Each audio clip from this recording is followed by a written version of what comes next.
Assalamualaikum warahmatullahi wabarakatuh.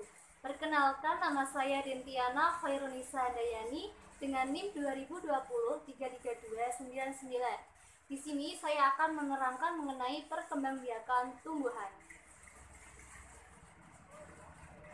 Jadi, perkembangbiakan tumbuhan terbagi atas dua macam, yaitu satu, perkembangbiakan generatif, dan yang kedua, perkembangbiakan vegetatif.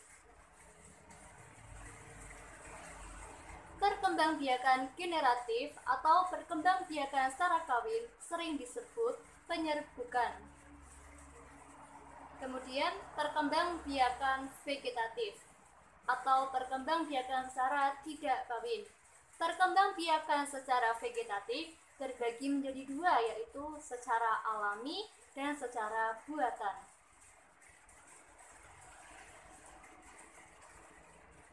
Satu, perkembangbiakan generatif atau secara kawin. Alat perkembangbiakan pada tumbuhan adalah bunga. Alat kelamin jantan disebut juga dengan benang sari, sedangkan alat kelamin betina disebut dengan putik. Di dalam benang sari terdapat serbuk sari. Serbuk sari merupakan sel kelamin jantan.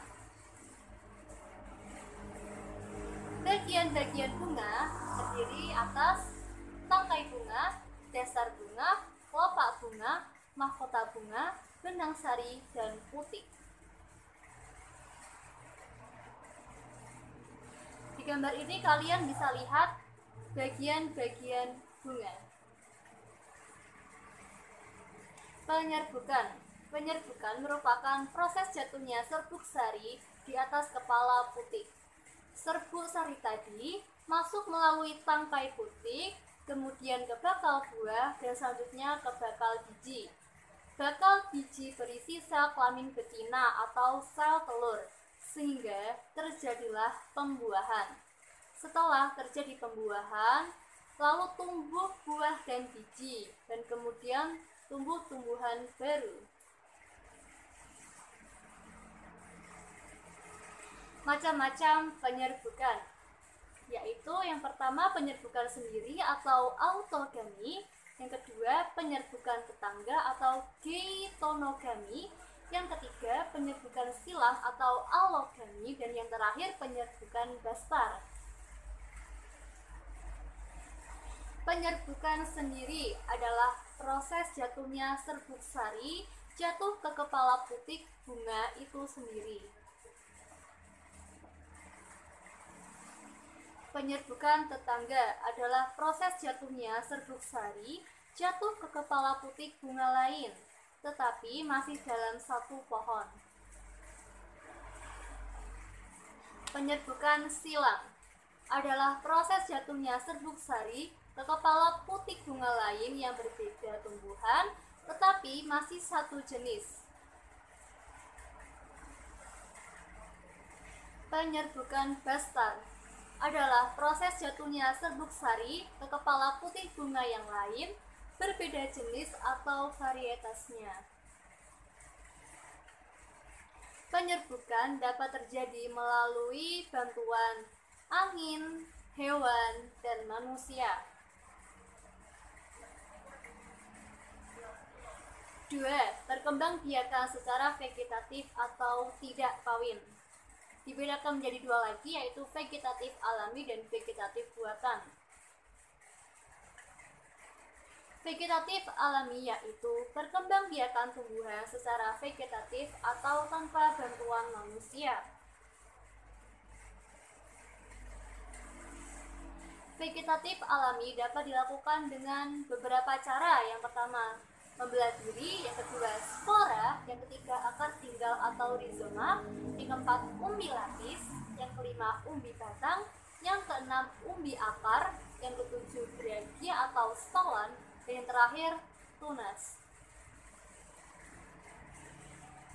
Membelah diri terjadi pada tumbuhan tingkat rendah, contohnya pada ganggang hijau. Spora terjadi pada tumbuhan paku-pakuan, misalnya suklir. Di bagian belakang daun terdapat bagian bulat yang disebut kotak spora. Di dalam kotak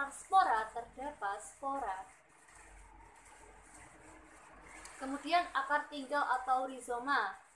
Akar tinggal adalah batang yang terdapat di dalam tanah.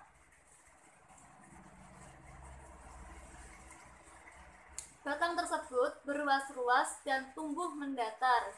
Di setiap ruas akan tumbuh akar. Tunas ini dapat tumbuh menjadi tumbuhan baru. Contohnya jahe, kunyit, dan lengkuas. Umbi lapis. Umbi lapis memiliki susunan berlapis-lapis. Bagian berlapis-lapis merupakan tunas. Tunas tumbuhan membesar sehingga membentuk siung. Siung ini dapat tumbuh menjadi tumbuhan baru. Contohnya umbi lapis itu seperti bawang merah, bawang putih, dan bunga lili. Umbi batang. Umbi batang adalah batang. Pada umbi batang terdapat mata tunas. Mata tunas dapat tumbuh menjadi tumbuhan baru. Contohnya kentang dan ketela rambat.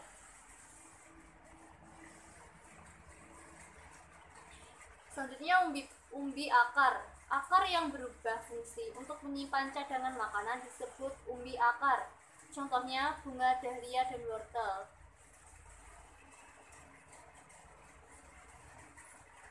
Geragih atau stolon. Geragih merupakan batang yang tumbuh menjalar. Contohnya tanaman ardei dan rumput beki. Pada ruas-ruasnya tumbuh tunas baru. Bagian batang yang menyentuh tanah akan tumbuh akar. Bagian batang ini dapat tumbuh menjadi tumbuhan baru. Tunas. Tunas muncul pada pangkal batang. Pangkal batang ini terdapat di dalam tanah. Tunas akan tumbuh menjadi tumbuhan baru dan membentuk rumpun. Contoh pada tanaman pisang dan bambu. Akan tetapi, ada pula tunas yang muncul di bagian tumbuhan, seperti tunas yang muncul dan tumbuh di daun dan akar. Tunas itu disebut tunas adventif. Contoh tumbuhan yang memiliki tunas adventif adalah cacar bebek dan sukun. Vegetatif buatan, yaitu perkembangbiakan tumbuhan secara vegetatif dengan bantuan manusia. Vegetatif buatan dapat dilakukan dengan beberapa cara. Yang pertama, cangkok, yang kedua, stek, dan yang ketiga, sambung atau enter.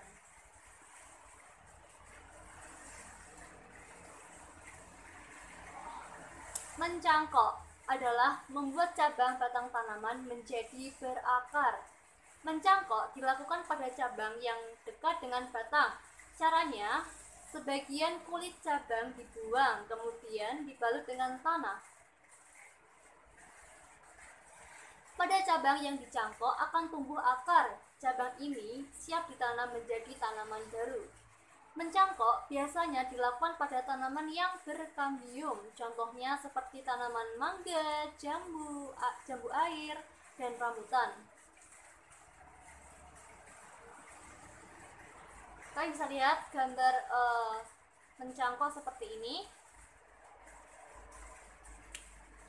Stek adalah perkembangbiakan dengan cara menanam potongan atau bagian dari tumbuhan. Bagian tumbuhan yang dapat ditanam dapat berupa batang, tangkai, atau daun. Tidak semua tumbuhan dapat disetek. Beberapa contoh tumbuhan yang dapat disetek adalah singkong, mawar, dan tumbuhan lidah mertua. Singkong dapat disetek bagian batangnya. Mawar dapat disetek bagian tangkainya. Dan tumbuhan lidah mertua dapat disetek daunnya. Yang terakhir, sambung enten. Menyambung atau mengenten bertujuan menggabungkan dua sifat unggul dari individu yang berbeda. Tumbuhan akar kuat plus produktivitas tinggi menjadikan tumbuhan akar kuat dan produktivitas tinggi. Contoh tumbuhan yang bisa disambung adalah tumbuhan yang sekeluarga, contohnya tomat dengan terong. Kalian bisa lihat gambarnya seperti ini. Sekian dari saya. Wassalamualaikum warahmatullahi wabarakatuh.